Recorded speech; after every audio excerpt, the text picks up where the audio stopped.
All right, the question is, can I create a mixed media sketchbook? Now, most of the time, I do my drawings and paintings on illustration board, which is a thicker surface that can hold multiple layers of pencil and paint.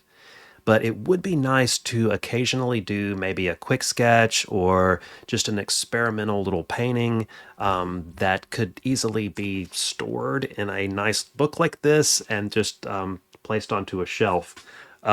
But I really don't know how well paper in a sketchbook would hold up to multiple layers of medium.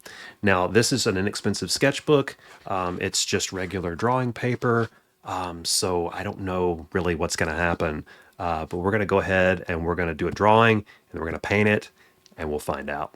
So let's go ahead and get started. So the first thing that I want to do is apply a very thin layer of acrylic gesso. Now, gesso is a surface prep that is essentially going to seal the paper for us.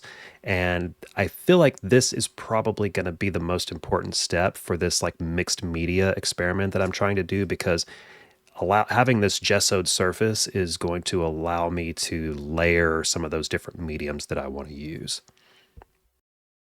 So I don't want the gesso to be too thick, so I've thinned it down with water. And I need to let it completely dry before I start my sketch. So to start the drawing out, I'm going to be using a 6H pencil, which is a really hard lead pencil, to keep my lines very light and loose so that I can kind of build up this dragon from just this just really loose base.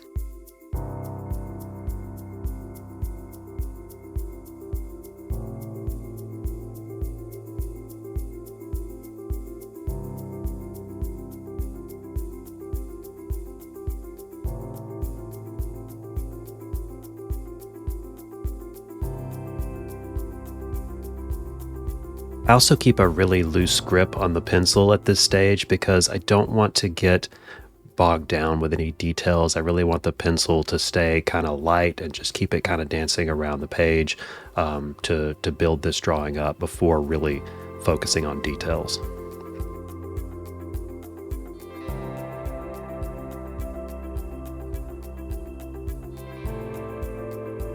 So I'm pretty happy with the sketch, and now I'm adding some or darkening some of the lines with a purple ballpoint pen.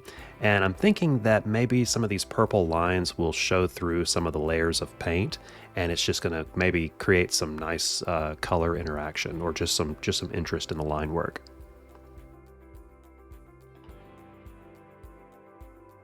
So next up, I wanted to add some midtones with a light gray marker.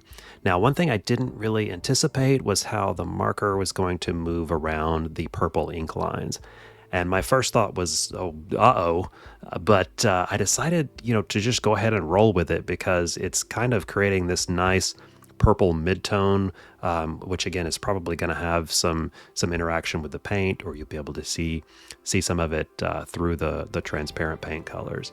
So one of those just happy accidents that I just decided that would probably work out.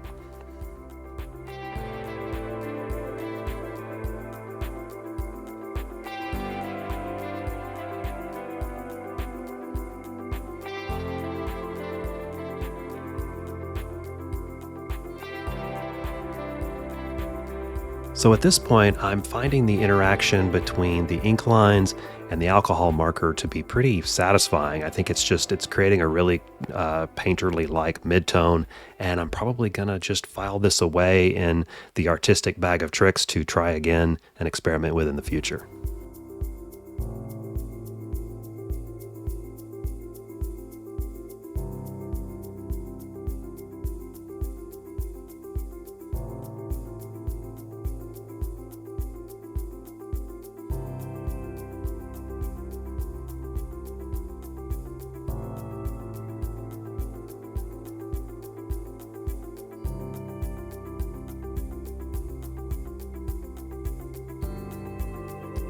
So one thing that this reminds me of is one of the best ways that I think to stay loose in your art is to embrace uncertainty like this. because I don't know exactly how this is going to turn out. And I really think that that's, for me, the most exciting part.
So now I'm using a marker that is a darker shade of gray to build up the middle tone. So basically, I'm going to have a toned drawing to apply some transparent paint over the top of.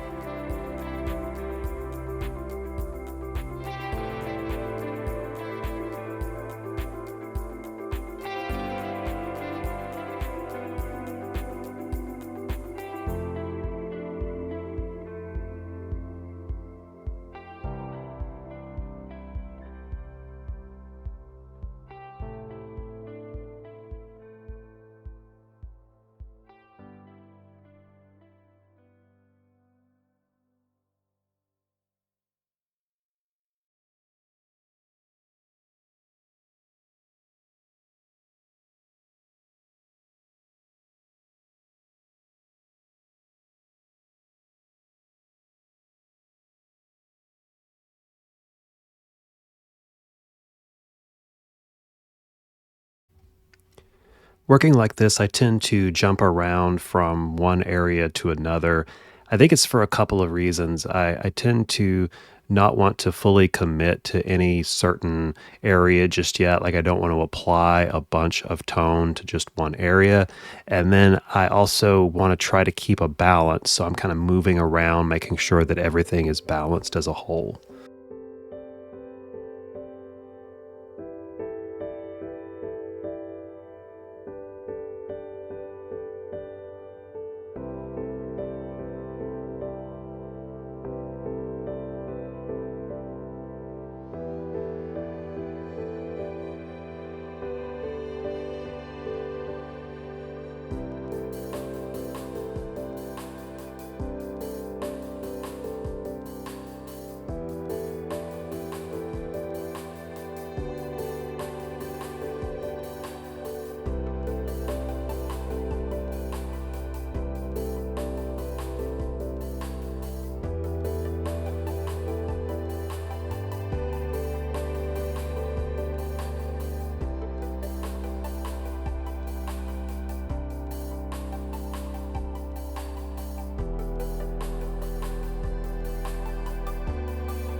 So next up, I'm going to use a fluid acrylic. It's a very thin, dark gray acrylic and a stencil brush, which is a really bristly, round brush. And I'm going to flick a bunch of little tiny specks, a bunch of little tiny dots, tiny splatters all over the painting. And this is going to sort of create the illusion of detail through like a texture. And some of this is going to show through on the painting. And it's really just kind of a fast way to create like a toned texture.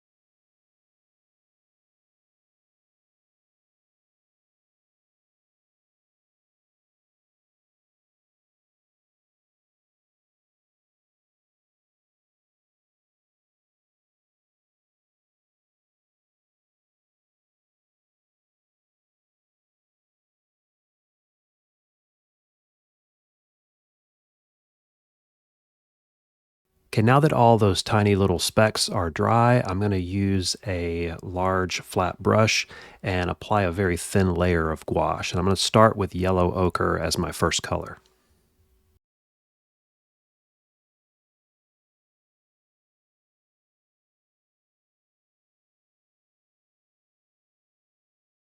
And one thing that I did between that splatter layer and this layer of gouache was I took the sketchbook outside and I sprayed it with a workable fixative. And that is just to basically lock everything in place so that the movement of the brush isn't going to move pencil or move ink lines around anymore.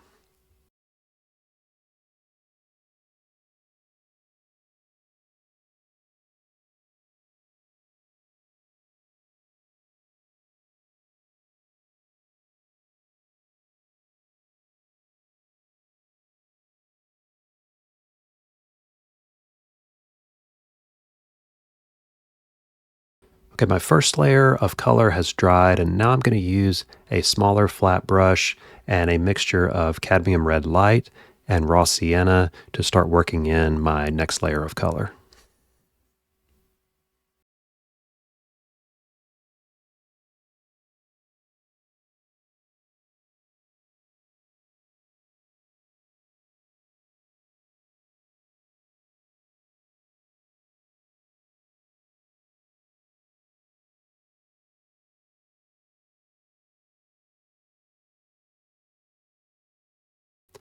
So there comes a time in a lot of paintings where I think to myself, did I just mess this up?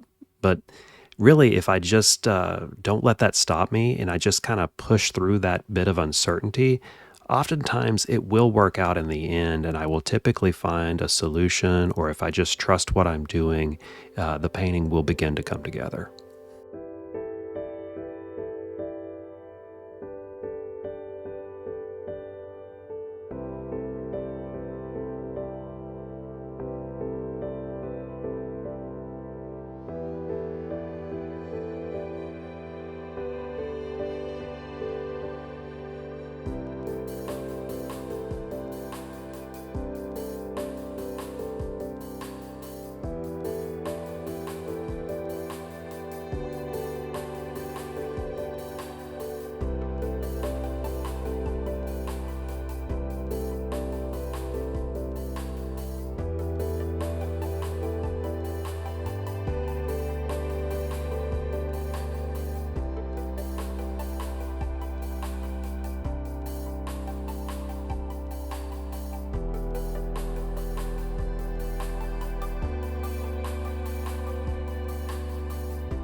So to finish up this layer of color, I think I'm going to add a little bit of a blue gouache underneath the neck here. I'm tempted to add in some more cool colors, but I'm not entirely sure. If I don't like it, I can always wipe it away or wait till later and cover it up.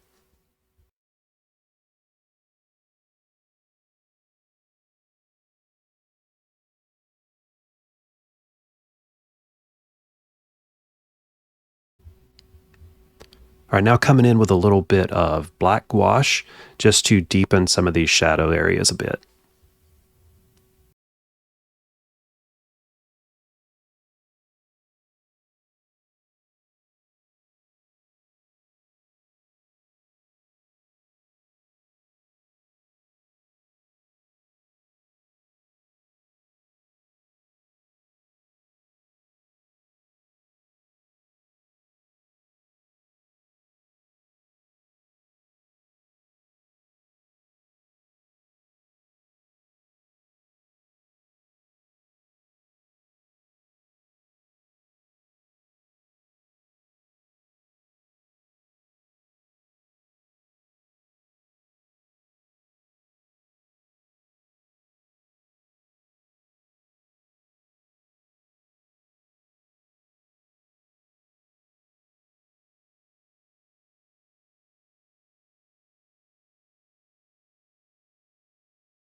Okay, so now I'm going to use white gouache and I'm going to sort of redefine the outer edge of the dragon just a little bit. And this is also going to knock back the little black specks that fall on the outside of the dragon.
I'm also going to add a bit of white gouache to the top of the dragon's head too, because this is where the light is falling, and this is going to be a lighter part of the painting.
Okay, so now it's time to start focusing in a little bit on the details. So I'm gonna sharpen up the detail around the teeth here using a micron pen, and I'll probably go around and just reinforce or just bring out some of the line work as well.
Okay, now on to what is oftentimes my favorite part, which is bringing in some colored pencils.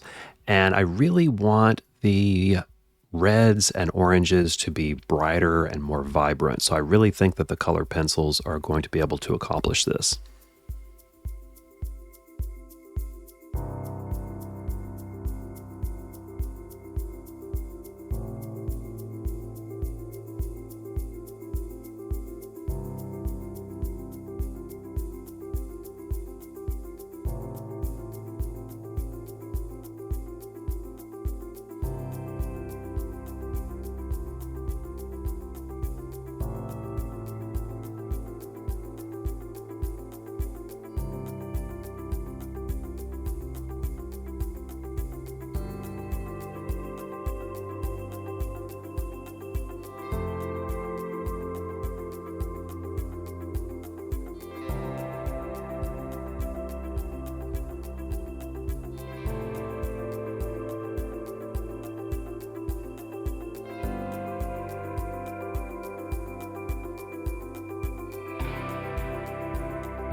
I look at a painting like this and I think it's to a stage where it's really coming together pretty nicely. Like I don't feel like I'm at a level where I'm really unsure of what I'm doing. I'm pretty focused in on what I want at this point. But I still do think that there's probably some opportunities maybe to create some chaos or to create just some portion of experimentation even at this later stage.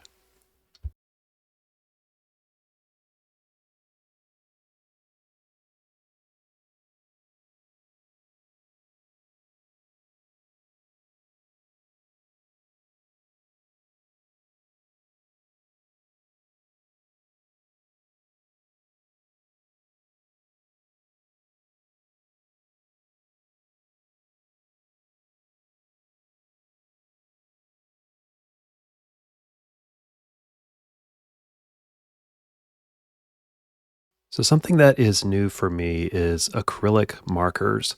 And these aren't very expensive. This is not an expensive brand, but they do remarkably well painting over just about any surface. And they're very opaque and they're really great for bringing out color and bringing out some highlights and details in a painting like this.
So I was pretty happy with where this was going, but then I think that the addition of the acrylic markers really like took it up a notch and really pushed it towards looking more complete to me, which I wasn't really planning in the beginning, but I just decided to go ahead and incorporate them and see how well they would work, and I'm really happy with the results.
Okay, for a final step, I'm going to take some cadmium red light gouache and I'm going to take my stencil brush again and just do some random splatters just to sort of create a little bit of additional movement in the piece and just sort of give it that finished look.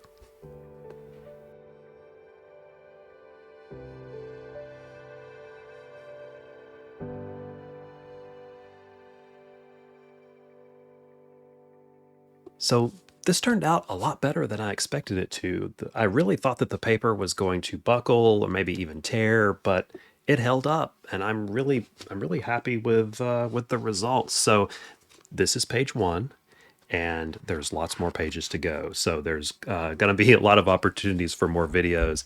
I'd really like to know what you thought of this one and just kind of watching the whole process unfold. And I really think that there is a lot of value in doing artwork like this because there is lots of experimentation and there's no expectation and there's no pressure. It's just simply for the fun of doing it. And so I think that that's what this sketchbook is gonna provide.